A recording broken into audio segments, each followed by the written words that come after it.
The 19B, and a much longer translation than 19A, but that still gets you through the first uh, 6 lines and 2 words here, and you work on the rest, and we'll go over it as always. So the verbs are lined in red, participles in blue, and new grammar is highlighted in yellow. So from the top, Umentoi dia polou ta ton anthropon erga katalipontes anebesan epi ta ore. So not, however, after a long time, so not much later, right? You've seen that expression before, dia polou. Katalipontes, right? That's a second aorist participle. So having left behind, ta erga. The works are, we saw this recently as tilled fields, ton anthropon, of men. So having left behind ta erga ton anthropon, the tilled fields of men. And now we get to our first verb, anebesan, right? A thematic second aorist. We saw those a few chapters ago.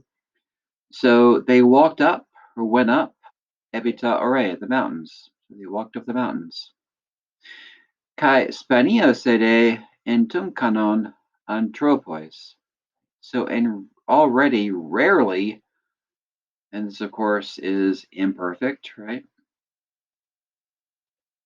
So already rarely they were meeting men or people, anthropos. Poimenas de oligos heroron. So the imperfect from horao, right? Heroron here. So they were seeing a few shepherds. Hoi, right? The accent there tells you this is the relative pronoun, right? So they were seeing a few shepherds who, animon, another imperfect, were grazing ta probita, their flocks. Ason, right? Now see iota subscript, so you know which they were going, right? They were going through Megalon Hulon. They were going through great woods, forests, and heis, another relative pronoun. Remember we saw relative pronouns in the last book. So in which ason, right? Now there's no iota subscript, so there were both many oak trees and many pine trees. Now we get to a genitive absolute here, right? Tracheas de genomenes tes hodu kai u radios herain.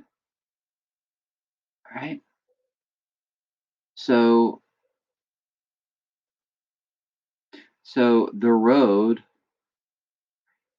genomenes, aorist participle, having become rough, kai, and u radias, and not easy, right? All genitives, right? Tracheas, genomenes, tes hodu, radias, not easy, herain, to find, right? The aorist infinitive there from herisco.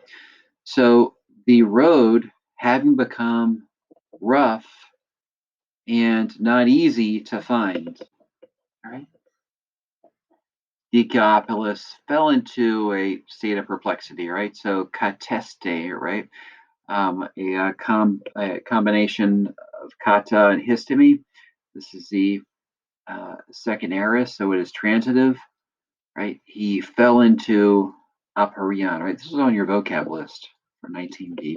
So he fell into a state of perplexity, right? So kateste, as we just said, is aorist, right? The participle up here in the genitive absolute is also aorist, right? So I could translate this as the road had become difficult and not easy to find, right? Diculopoulos fell into a loss, right? So, or into a state of perplexity. So that's how we take it initially. Then ask yourself, does the context seem to suggest that it should be because or although? I think it should be because, right? So it's explaining why he fell into this state of perplexity, right? So we'll throw in a because, right? So because the road had become rough and not easy to find, Dicaeopolis fell into a state of perplexity, right? So remember, the aorist participle in the genitive absolute means the action could be happening at the same time as the main verb, or it happened before. We're going with the latter option here. So kateste, taking as a past tense, he fell into, right? So genomenes, being aorist, is going to happen before that. So we translate it as if it's pluperfect. And as we've talked about that, to do the pluperfect, you need the helping verb had, not have, not has, had, H-A-D. So again, because it seems to be causal, disjunctive absolute, because the road had become rough and not easy to find, Dikiopoulos fell into a state of perplexity. Agnoon tehodon, so not knowing the way, the road, right?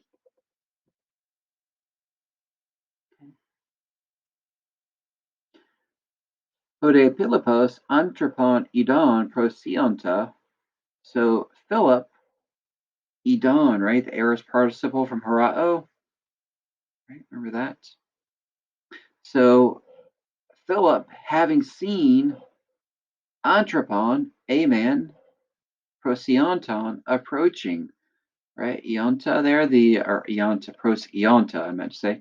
So prosionta there is the ionta is the participle from to go, right? So this verb up here, right? We've seen the participles ion, iusa, ion. So with pros approaching. So Philip, having seen a man approaching, epe idu o pater. So he said, "Look, father." Right, ara just indicates a question. Harass, right? The aorist participle is edon. The aorist is adon, remember? So do you see Ekanon Tonandra? Do you see that man, Kationta, coming down, right? Coming down, going down. Pros himas, toward us. So coming down toward us works best here. Right? Again, ionta here is a participle from to go. Kat makes it down. So coming down to us, right? Because they're going up the hill, I guess, and this guy's coming down it. I remember they're on Anebe-san, they're going up, and this guy is coming down toward them, right? So look, Father, he said, do you see that man coming down to us? And that's where we'll put a cliffhanger here, right? We'll find out the rest, or you'll find out the rest when you do the rest of the translation on your own. Of course, we'll go over it very thoroughly in class. All right, see you then.